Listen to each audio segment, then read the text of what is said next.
récupération et l'anticipation, la mise en facilité. Notamment l'auto-rééducation guidée, le contrat d'auto-rééducation. De façon générale, c'est un concept qui devait être appliqué à toutes en fait, les pathologies en matière de rééducation. Moi, j'ai affaire avec d'autres pathologies, mais c'est un concept qu'il faudrait promouvoir même dans d'autres cadres pathologiques, pathologie rhumatismale et autres. Et juste une question, M. Marquez. Sur les photos que vous avez montrées, les patients me semblaient relativement jeunes. Est-ce que ce même concept donnerait les mêmes résultats chez des patients qui ont fait des patients beaucoup plus âgés?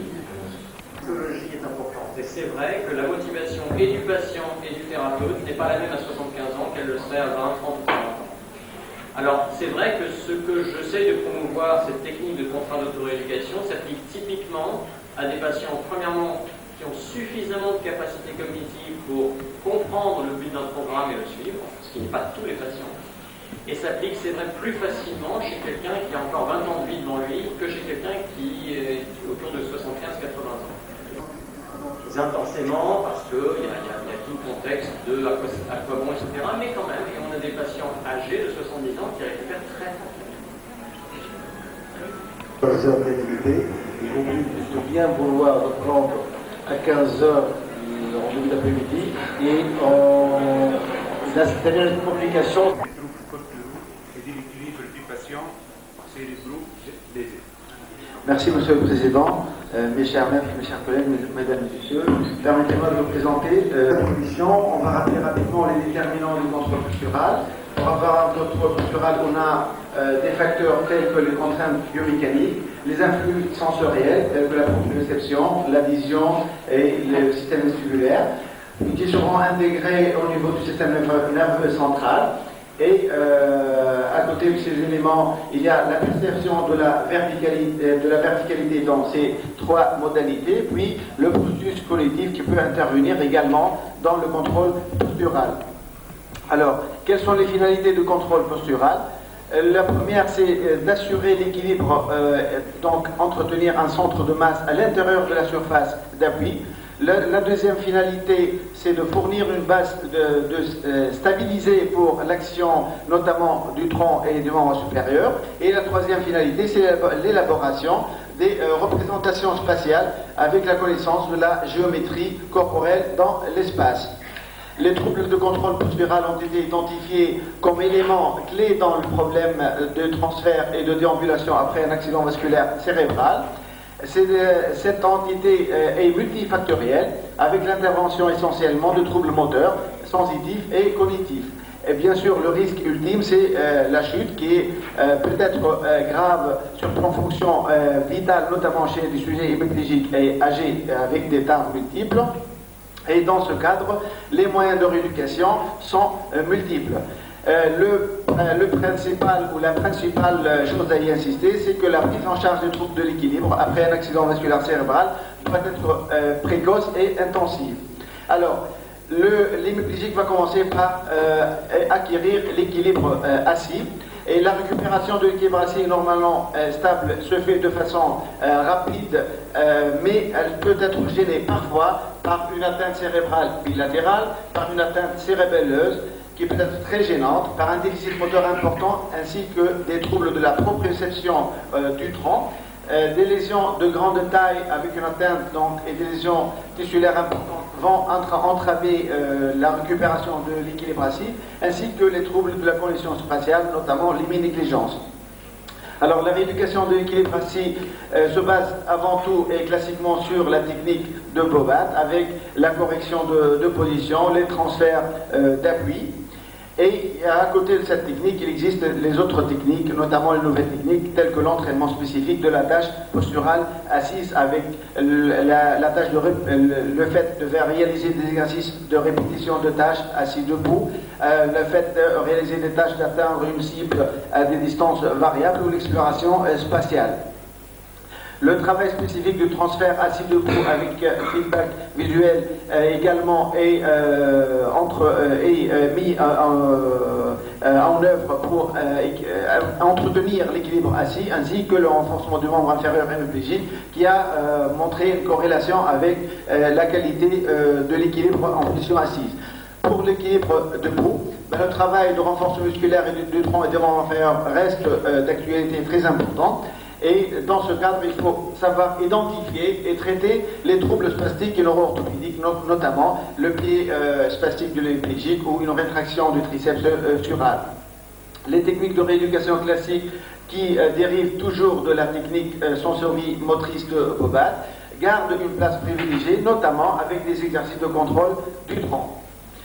La plateforme de force a été introduite depuis quelques années, elle est de plus en plus utilisée, elle permet d'exprimer les troubles d'équilibre debout. En statique, elle va montrer une augmentation des oscillations avec une inégalité de répartition du poids du corps. Et en dynamique, elle montre une mauvaise organisation temporelle et spatiale des réponses posturales aux perturbations externes inopinées, qui est le rétrocontrôle, et aux perturbations internes qui est sous forme d'anticipation. La rééducation sur plateforme de force avec ou sans biofeedback gagne de terrain, avec comme objectif de diminuer les oscillations posturales et symétriser l'appui. Récemment, l'entraînement au déplacement volontaire et dirigé du poids du corps sur plateforme de force se fait grâce à des jeux projetés sur écran, avec plusieurs types de jeux, avec 3 exemples là-dessus, avec un feedback des performances obtenues à la fin de la séance. La réalité virtuelle également est de plus en plus utilisée, elle paraît être prometteuse, elle permet l'immersion du patient avec la possibilité de réaliser des tâches répétées, surtout son aspect ludique et permettant au patient d'aller plus loin. La rééducation posturale est amplement aidée par ailleurs par l'intégration et la sélection des informations sensorielles, principalement les informations visuelles, vestibulaires et sensitives profondes et tactiles. Dans ce cadre, on peut proposer des exercices en privation visuelle ou avec perturbation de la proprioception et des mouvements de rotation pour perturber les afférences vestibulaires. Les troubles de la condition spatiale représentent un facteur déterminant également dans l'équilibre chez l'hémiplégique et les anomalies de la représentation de la verticalité sont de 3 ordres, 3 modes, notamment visuel, haptique, au toucher et le mode postural. On peut proposer des exercices spécifiques avec correction de l'inclinaison du tronc à l'aide d'un biofeedback sonore. La négligence visio-spatiale représente un facteur de mauvais pronostic pour la récupération de l'équilibre après un accident vasculaire cérébral. Et dans ce cadre, la rééducation combinée de l'orientation active du tronc avec une tâche d'exploration visio-spatiale aurait un effet bénéfique sur l'héminégligeance et l'équilibre du tronc. L'amélioration des troubles de l'équilibre représente donc un puissant facteur prédicteur du gain de périmètre de marche, notamment chez les faibles marcheurs à 3 mois après un accident vasculaire cérébral. D'un autre côté, la faiblesse des extenseurs et des fléchisseurs du tronc et la symétrie des appuis posent des difficultés lors de la marche et à la réalisation des activités de la vie quotidienne. Et dans ce cadre, on note les bénéfices de la rééducation sur plateforme de force avec un biofeedback visuel ou auditif. Le traitement par biofeedback peut améliorer l'équilibre debout, mais n'a pas vraisemblablement d'effet significatif sur l'équilibre, par contre, dynamique.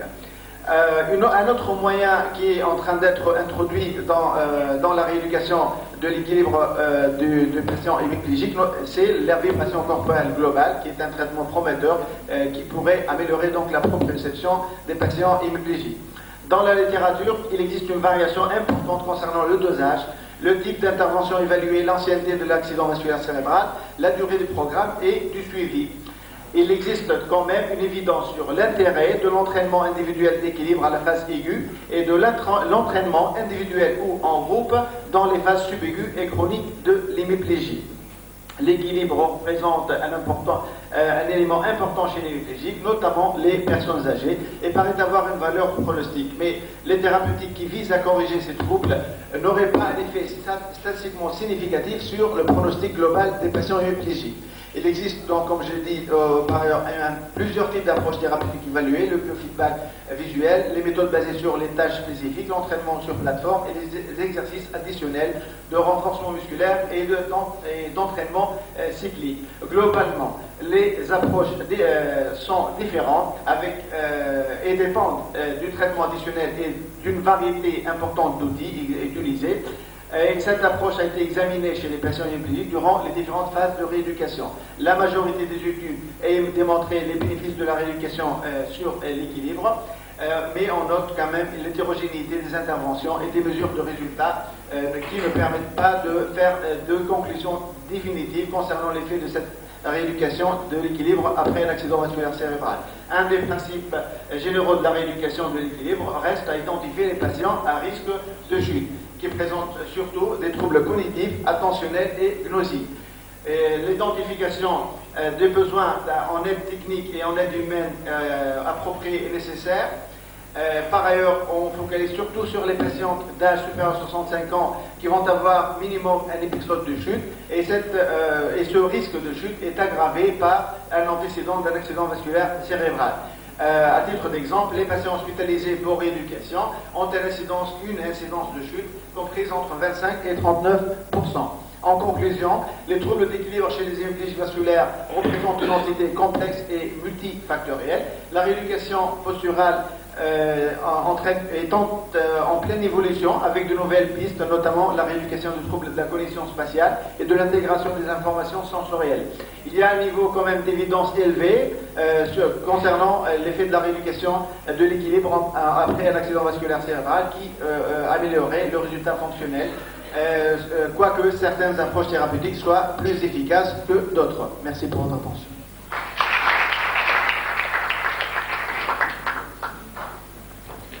Je vous remercie pour cet exposé bien détaillé sur les différentes méthodes des troubles posturaux et de l'équilibre. On peut quand même peut-être laisser la parole à la salle juste pour une question rapidement en attendant que le prochain orateur ne s'approche du pupitre, si vous voulez bien. Donc, à vous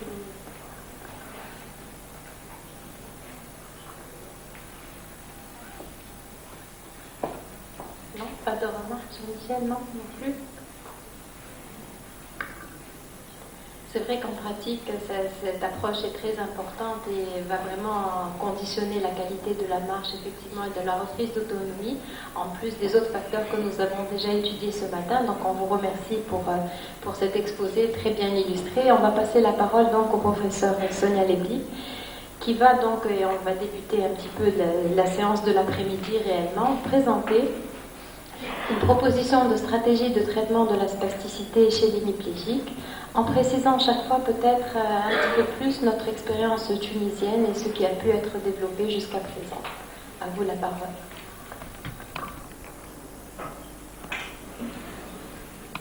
Chers maîtres, chers confrères, chers amis, effectivement, on va commencer à aborder un chapitre important parmi les gènes et les déficiences dont souffrent les patients hémiplégiques, qui est la spasticité, en essayant donc d'établir tout au long de cette après-midi, tout au long de cette séance, une stratégie de prise en charge avec tous les nouveaux traitements qui existent actuellement. Alors, selon plusieurs études, la spasticité est un symptôme fréquent, 17 à 40% selon les études. Selon M. Graciès, elle existe dans 100% des cas, mais peut-être que dans ces études, ils ont tenu compte uniquement de la spasticité gênante. Elle est utile dans certains cas, surtout pour les patients qui ont une parésie sévère, mais en pratique, elle est rarement utile. Elle peut être à l'origine de douleurs, elle peut être à l'origine donc d'altération de la marche, d'altération de la fonction. Elle est un frein à la réinsertion sociale et professionnelle. Elle peut rendre plus difficile l'accès au périnée, elle peut favoriser la survenue d'infections urinaires, et bon, j'en passe, il y a énormément de complications qui peuvent être imputées d'une manière directe ou indirecte à cette hypertonie spastique. Donc, pour établir une stratégie thérapeutique, il est absolument nécessaire d'avoir une bonne connaissance des mécanismes générateurs de la spasticité, et puis de faire une analyse clinique qui va nous permettre de déterminer la répartition, d'avoir une idée sur la répartition de cette hypertonie, de l'importance de cette spasticité, des conséquences réelles de cette spasticité. Toute spasticité ne va pas nécessiter forcément un traitement, donc c'est surtout cette approche fonctionnelle qui nous caractérise, nous, en médecine de rééducation, qui permet donc de faire une évaluation qu'on voudrait être la plus exhaustive que possible. Et à partir de cette évaluation, on va établir des objectifs et on va essayer de les réaliser. Alors, un mot de physiopathologie, donc d'abord les définitions. On part tout d'abord de la définition de Lance en 1980, qui parlait d'une hyperexcitabilité du réflexe d'étirement, qui se caractérise par une exagération des réflexes ostéotendineux et une augmentation de la contraction musculaire réflexe qui s'oppose à l'étirement qui lui a donné naissance. C'est une définition qui a été controversée, qui a beaucoup été révisée, et actuellement on a une autre définition, c'est plutôt une commande sensorimotrice désordonnée qui résulte d'une lésion du neurone moteur supérieur et qui se présente comme une activation involontaire, intermittente ou prolongée des muscles. Alors, je ne vais pas trop m'étendre sur cette diapositive, puisque demain, vous aurez sûrement un exposé qui va parler, au cours de l'atelier, donc qui va vous parler de la spasticité. En fait, c'est la nouvelle physiopathologie donc, de la parésie spastique, telle que M. Graciès l'a publiée en 2005. Simplement, je vais essayer de résumer. Donc, il est dit qu'une lésion cérébrale donc, va entraîner une parésie, que suite à cette parésie, il va y avoir une immobilisation, que cette immobilisation va entraîner des modifications au niveau des tissus mous, avec notamment des rétractions. Parallèlement, il va y avoir des changements adaptatifs au niveau des centres supérieurs, ce qu'on a vu ce matin, donc la plasticité cérébrale, avec installation de réponses anormales à des étirements dans la partie du corps paralysée. Donc ça sera développé, je pense, plus en profondeur demain. Donc j'en viens à l'évaluation. Donc nos objectifs, c'est d'essayer de quantifier cette spasticité, de mesurer le retentissement fonctionnel, d'apprécier la douleur occasionnée aussi par cette spasticité, avec une évaluation qui se veut être aussi multidisciplinaire que possible, qui va impliquer donc tous les intervenants en médecine physique, aussi bien donc les médecins, donc aussi bien neurologues que médecins rééducateurs, kinésithérapeutes, ergothérapeutes, infirmiers, psychologues, etc. Chacun, il aura sa pierre à apporter à cet édifice, et chacun, il va aborder un des aspects donc, de la spasticité. Et puis bien sûr, il faut toujours tenir compte de l'environnement humain et matériel de nos patients, parce que un traitement pour un patient déterminé tunisien qui vit en ville, qui dans une structure, une maison moderne, ne sera pas abordé de la même manière qu'un sujet qui vit en milieu rural. Et donc il faut mettre cela aussi sur la balance, comme on le fait pour plusieurs pathologies d'ailleurs. Donc selon cet article de M. Yennik, donc pour lui, on va essayer de répondre à 3 questions essentielles. Première question, est-ce que la spasticité est gênante et en quoi l'est-elle? On ne traite pas la spasticité pour la traiter, on ne traite pas un symptôme, on traite une gêne. C'est la question principale. Est-ce que c'est la cause principale de la gêne ou seulement une des composantes, et quelles sont celles-ci? On a vu que chez les hemiplégiques vasculaires, il y avait plusieurs symptômes en plus. Donc il y avait la parésie, il y avait l'hypertonie, mais il y avait aussi, on a vu ce matin, l'héminégligeance, d'autres troubles qui pouvaient interférer avec le mouvement volontaire.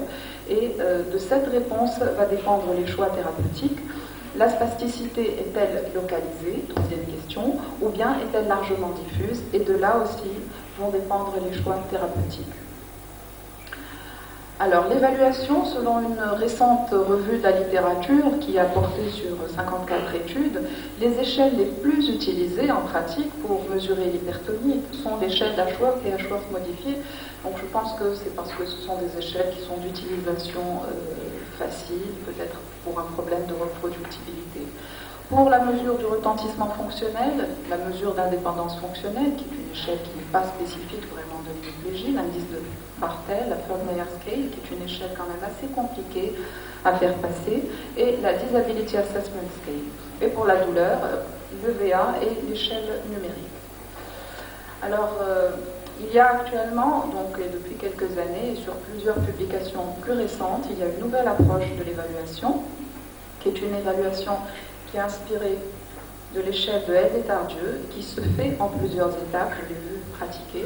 Donc la première étape, c'est une étape de mesure de l'amplitude articulaire passive pour une articulation déterminée où il existe un groupe musculaire hypertonique. Ensuite, on va déterminer l'angle de survenue de l'hypertonie ou du clonus, ainsi que l'importance de la réaction musculaire, selon donc ce grade Y que vous voyez à côté, le grade de spasticité qui varie de 0 à 4. Et à partir de ces deux mesures, la première et la deuxième, on va déterminer l'angle de la spasticité en faisant une soustraction donc de l'angle de l'amplitude articulaire passive moins l'angle de survenue de l'hypertonie. Puis ensuite, dans une troisième étape, on va mesurer l'amplitude articulaire active. Et à partir de cette mesure de l'amplitude articulaire active, on va avoir une idée de l'importance de la contraction musculaire du muscle antagoniste au groupe musculaire spastique. On appelle, d'ailleurs, on fait une soustraction également entre l'amplitude articulaire passive et l'amplitude articulaire active, et on appelle cette mesure l'angle de parésie. Et puis, enfin, on fait des mouvements alternatifs rapides sur un temps déterminé, par exemple sur 15 secondes. Voilà. Ensuite, en plus de cette quantification, donc on a vu la quantification d'essayer de quantifier un petit peu la spasticité, il y a aussi un élément très important qui est la quantification, qui est l'évaluation de la fonction. Alors, l'évaluation de la fonction, elle varie en fonction de l'importance de la parésie.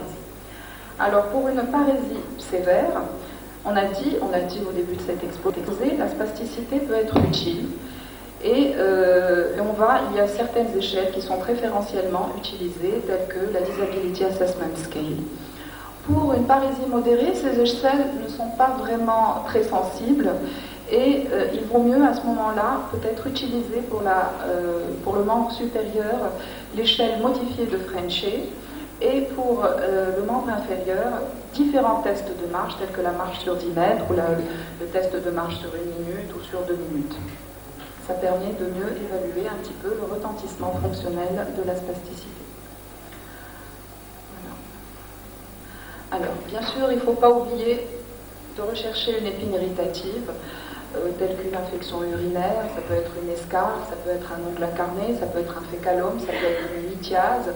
Et donc, parce que c'est tous ces éléments qui peuvent être négligeables, négligés par la famille, par le patient, sont souvent à l'origine d'une accentuation de l'hypertonie et d'une résistance aux différents traitements, et donc il faut absolument les traiter avant d'instaurer un protocole de traitement de la spasticité. Alors maintenant, voyons un petit peu les blocs neuromoteurs anesthésiques qu'on pratique énormément dans le service. Donc le but de ces blocs, c'est de reproduire de manière transitoire et réversible les effets d'un traitement local. Pourquoi on les fait, ces blocs? Pour essayer de faire un diagnostic différentiel, parce qu'on a souvent des malades complexes, avec association de spasticité, de rétraction, et on a du mal à faire la part des choses entre ces différents éléments, et justement, en essayant donc d'inhiber cette hypertonie grâce à un anesthésique local, qui est la xylocaïne, qui est disponible dans le service, donc qui est disponible dans tous les hôpitaux, qui malheureusement a un effet rapide, mais il est de courte durée.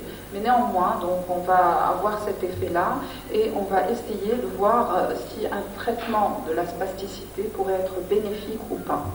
Et après ce test, on va refaire donc les évaluations dont je vous ai parlé tout à l'heure, que ce soit l'échelle modifiée de Frenchay pour le membre supérieur ou le test de marche pour le membre inférieur.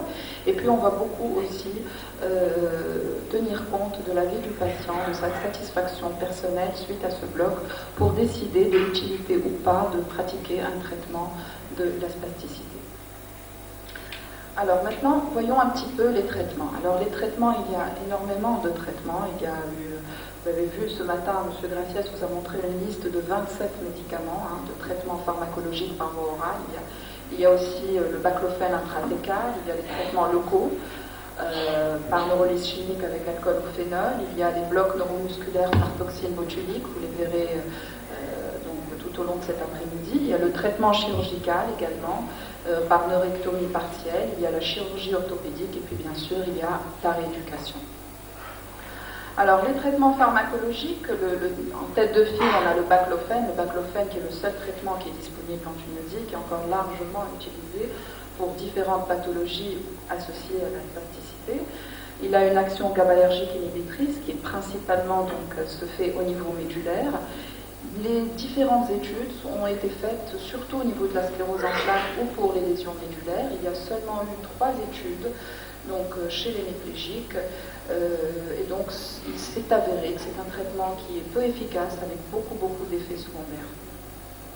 Donc deuxième médicament, c'est le dantrolène sodique, qui est un médicament qui a une action locale, intramusculaire, par inhibition du relargage du calcium dans le réticulum sarcoplasmique. L'inconvénient, c'est qu'il est toxique pour le foie. Son efficacité est variable. Il n'est pas disponible en Tunisie. On a certains patients à qui on a prescrit ce médicament, qui l'ont ramené, mais généralement, ces malades s'épuisent au bout d'un certain temps et arrêtent le traitement. Donc peut-être qu'il n'est pas si efficace que ça. Donc le troisième traitement, qui est la tisanidine, qui a une action médulaire par effet inhibiteur sur les interneurones. Elle permet de réduire la spasticité. A-t-elle un effet sur la fonction? Cet effet n'a pas été prouvé pour l'instant, mais c'est vrai que c'est un peu difficile d'évaluer la fonction au membre supérieur, même pour les autres techniques de réduction de la spasticité, on n'y arrive pas vraiment. Et puis, de toute façon, c'est un produit qui n'est pas disponible en Tunisie. Alors, voyons un petit peu le baclofène intratécal. Alors, on a en Tunisie l'expérience du baclofène intratécal pour d'autres pathologies, notamment des pathologies médulaires. Dans l'hémiplégie, sur certaines études, on a vu qu'il était indiqué en cas d'hypertonie sévère non contrôlée par les traitements habituels. Son utilité a été reconnue depuis 2001. Au départ, on avait peur qu'il y ait un affaiblissement de l'hémicorps non parétique. Sur un article que j'ai lu, donc on a noté qu'il y avait une diminution de la spasticité, une amélioration des paramètres cinématiques de la marche. Mais bon, en Tunisie, on n'a aucune expérience concernant les sujets hémiplégiques. Je ne sais pas si je dis des bêtises, professeur Hafab. Voilà.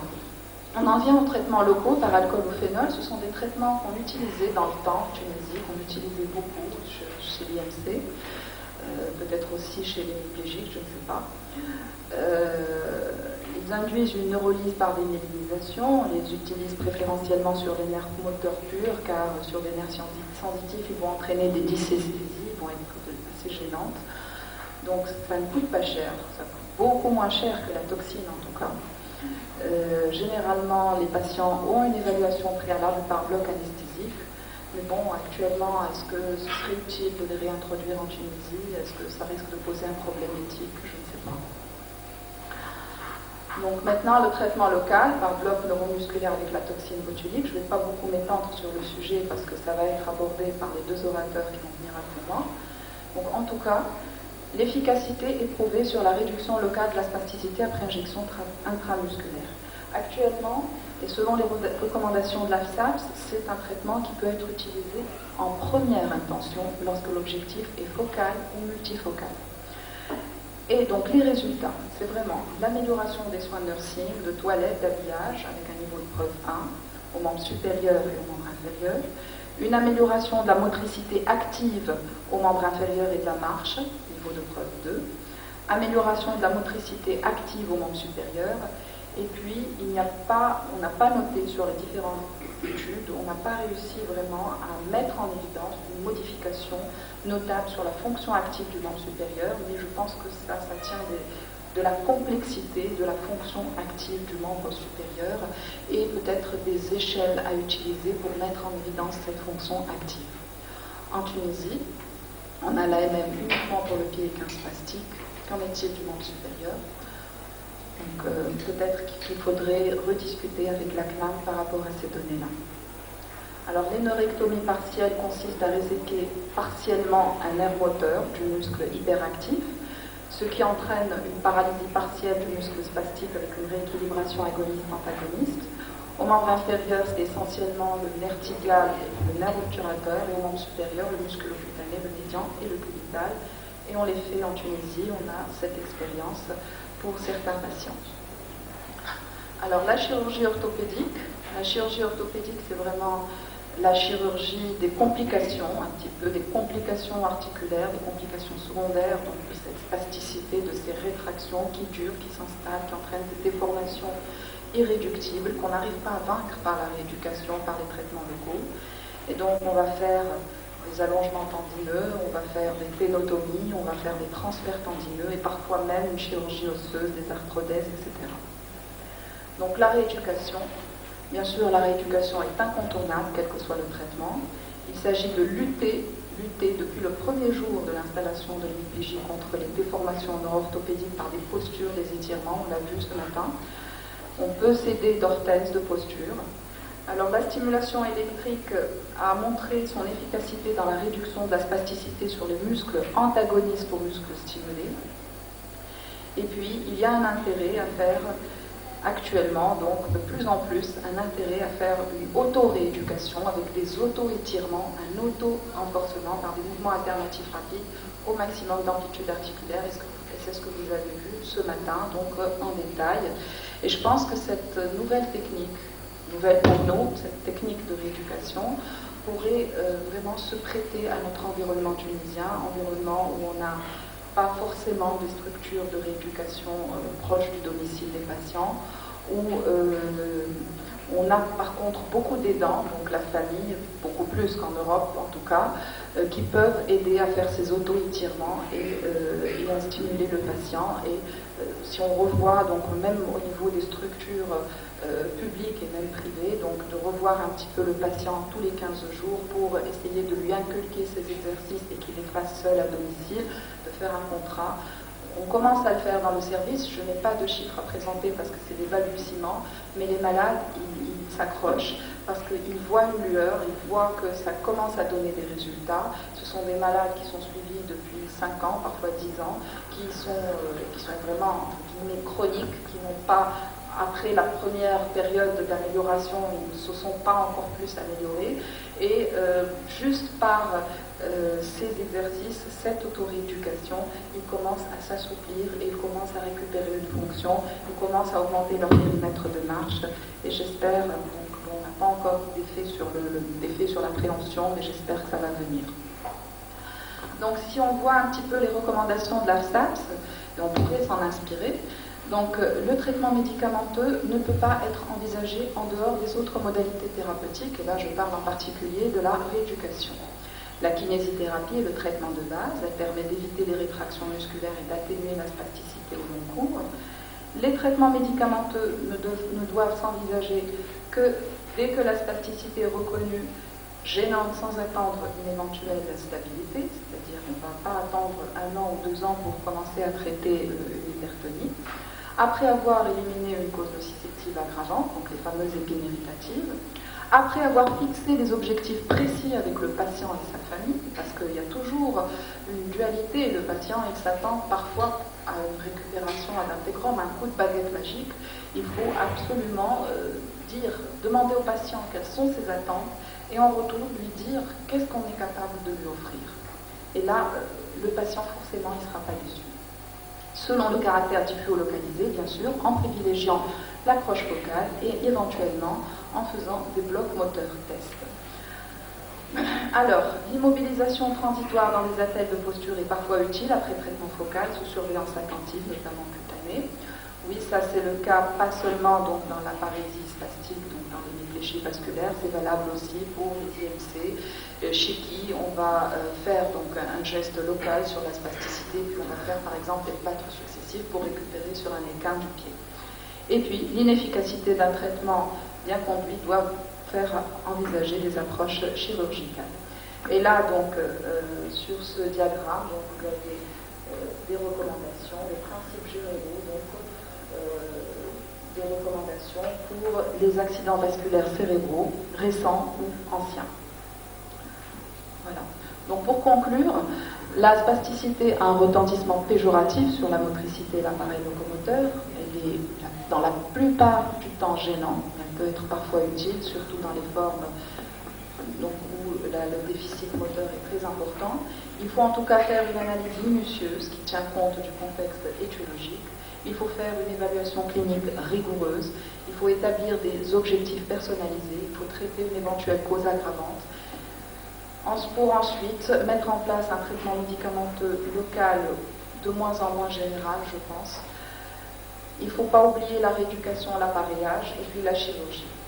Et il faut toujours se baser sur la demande réelle du patient et de sa famille, parce qu'il y a beaucoup de demandes chez les patients, beaucoup d'espoirs cachés, il faut essayer de découvrir. Et puis on va essayer d'établir, je vais reprendre un mot de M. Graciès, un programme de soins entre le soignant et le soigné. Donc d'où l'intérêt, et nous on le fait très souvent, des tests ou des traitements réversibles. On fait un bloc neuromoteur à la xylocaïne avant de faire une toxine, ça permet aux malades et ça nous permet de voir l'efficacité de la toxine, ça coûte pas cher.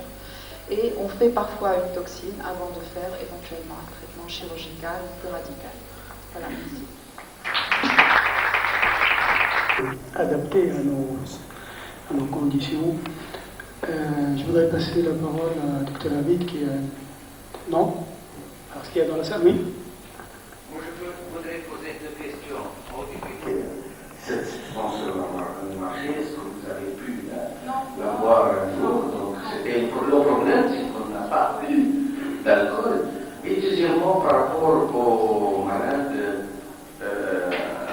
qui ont bénéficié de prendre, je pense qu'il y a un très grand problème d'adaptation. J'en ai eu une qui est passée à la consultation. Il y a un très, très, très grand problème de prise en charge. Je ne pense pas, je m'excuse, c'est ratable, je ne pense pas qu'il y a actuellement une vraie prise en charge par les pompes à baclofène. Et je pense que c'est une étape utile et qu'il faudrait vraiment que nos amis neurochirurgiens devraient vraiment se pencher, mais en collaboration avec les médecins rééducateurs. Puisque je l'ai remarqué pendant des années, on parle de multidisciplinarité, il y a tous les médecins physiques qui parlent de multidisciplinaire et qui vraiment s'entourent de ces collègues. Alors que nos collègues neurologues, neurochirurgiens, orthopédistes, ils parlent de la multidisciplinarité, mais que dans les congrès. Je m'excuse d'être un peu agressif. Est-ce que vous avez les mêmes remarques et les mêmes remarques? Alors, concernant l'alcool, moi je ne l'ai jamais utilisé. Mais je sais que dans les années, avant que j'arrive à la médecine physique, quand j'étais jeune, je sais qu'il y a eu des malades qui ont eu des injections d'alcool. Je ne sais pas si c'était de l'alcool stérile ou quoi que ce soit, mais en tout cas, il y a eu. Auparavant, il y avait des faiblement dosé. Faiblement dosé. Est-ce que c'était de l'alcool stérile? Alors c'était de l'alcool, il y avait le conditionnement existait. Ça se faisait à la pharmacie centrale, on faisait un conditionnement et le professeur Benzal a travaillé avec. Dans les années 90, on a utilisé de l'alcool.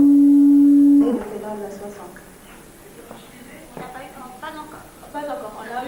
On a eu des malades, mais donc on a passé la commande à la faculté de pharmacie, donc et nous avons eu récemment les flacons de relation aux résultats. Il y a beaucoup d'indications, pas seulement dans l'idéologie, dans le baclofène, c'est que la gestion du pompe à baclofène n'est pas évidente, c'est-à-dire qu'on doit choisir soigneusement les patients parce qu'il y a beaucoup de risques d'effets majeurs, d'effets indésirables majeurs. Il y a même des publications où on a parlé de décès, et donc ça nous pose problème. Et puis, on sait de toute façon que la CNAM n'accorde pas la pompe à baclofène comme ça facilement, hein. C'est pas évident. Bon, quant à la collaboration interdisciplinaire, bon, nous, les quelques cas qu'on a eus, c'était une collaboration parfaite, je n'ai pas à me plaindre. Voilà. Voilà, c'est bien pour les neurectomies, que pour la chirurgie orthopédique, que pour les pompes à baclofène. 60 degrés. Pour quelques cas d'hémiplégie, le résultat donc, il est de courte durée, mais l'inconvénient c'est un geste définitif qui nous bloque par la suite pour la prise en charge. De la même façon, on a utilisé un Saint-Lô pour une dizaine d'années, pour quelques cas, et c'est la pharmacienne qui nous a apporté de produit, donc c'est l'accord à 60. Donc, concernant la place du baclofène dans l'hémiplégie, donc ma connaissance, on a payé dans ce cas, on sait qu'on a proposé 2 implantations de pompes à baclofène chez des paraplégiques, qu'on a fait le test dans les services, c'était donc une réponse positive qu'on a confiée à la table. Malheureusement, donc, la CNAM n'a pas accordé la prise en charge. Concernant les pompes, effectivement, on a un énorme problème avec la CNAM, qui ne veut pas prendre en charge ces malades. Enfin, qu'il ne veut pas. Pas totalement, mais vraiment, elle nous accorde des apports au compte-gouttes. Alors il y a un autre problème, c'est que le produit, le médicament, et on n'est pas les seuls. Le laboratoire qui fabrique ce médicament ne veut pas le donner facilement. Et à chaque fois, il faut se battre. On a eu des ruptures de stock pendant une année. On s'est battu pour réintroduire le produit. On a eu une seconde rupture de stock l'année dernière au moment de la révolution pendant 4 ou 5 mois. Donc c'est ça ce qui explique que des fois il y a des problèmes. Mais bon, maintenant on a le produit. J'espère qu'on en aura pour peut-être une année et demie. J'espère qu'on pourra l'avoir définitivement. Mais il faut regarder autour de vous, en Algérie, au Maroc, je connais très bien comment ça se passe. Personne n'a pu avoir le produit. Le laboratoire ne veut pas le donner. Parce que c'est un produit qui est difficile à manier, qui peut avoir effectivement des conséquences graves. Ça peut conduire à la mort, ce genre de produit. Docteur Chouil, j'ai juste une remarque. Au niveau du dentillum, le dentrolène, il est dans la nomenclature hospitalière depuis au moins 4 ans, et donc on le prescrit fréquemment à nos malades. Je ne sais pas comment... L'alcool, c'est vrai que c'est pas cher par rapport à la toxine et ça nous résout énormément un problème qui est énorme. Mais il ne faut pas nier que les effets d'alcool, c'est la fibrose. Après, quand on va être amené à faire un geste de neurotomie, le neurochirurgien il va être très embarrassé pour réaliser ce geste de neurotomie. Et la fibrose, donc la fibrose au niveau du nerf qui est présente. Je ne sais pas quelle est votre expérience quant à l'utilisation d'alcool. Pour vous dire que l'alcool et le phénol, vraiment je vous conseille de vous battre avec votre pharmacien, parce que pour un service de pharmacie normal, c'est pas très compliqué de vous produire de l'alcool qui n'est pas forcément à 60 degrés, qui peut être de l'alcool déshydraté à 96 ou 98%. Normalement, pour une pharmacie, c'est pas très compliqué à obtenir. Le phénol, ça l'est un tout petit peu plus, et moi, ça fait très longtemps que j'ai abandonné le phénol. Je rappelle l'historique, l'alcool, c'est utilisé par Tardieu chez les enfants en intramusculaire dès la fin des années 50. Et le phénol, c'est utilisé par certains collègues américains chez l'adulte en périneural. Bien. Donc, j'entends parler de dysesthésie, etc. Moi, personnellement, j'utilise l'alcool encore régulièrement dans le quotidien. J'ai encore fait une alcoolisation la semaine dernière, mais je le fais en intramusculaire. Il faut bien distinguer 2 techniques.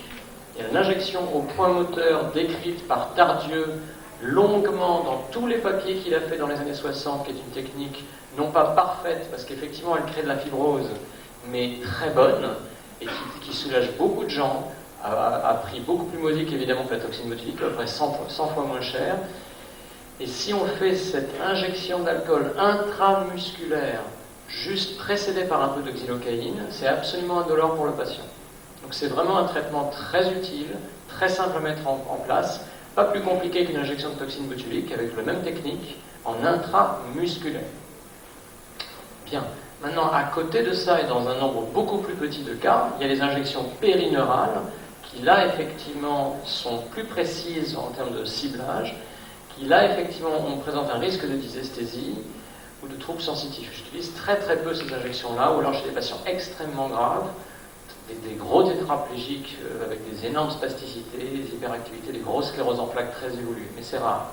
La plupart des injections d'alcool qu'on pratique nous, c'est de l'intramusculaire, ça se passe très bien. Et de plus en plus, moi j'ai eu une période où je faisais quasiment plus que de la toxine, et maintenant j'y reviens, parce que si on n'en fait pas trop, la fibrose, il y en aura un petit peu là où on en a fait, mais ça sera pas... Ce qui est ennuyeux, c'est quand on en fait beaucoup d'injections d'alcool dans le muscle, au bout d'1 an ou 2 ans, là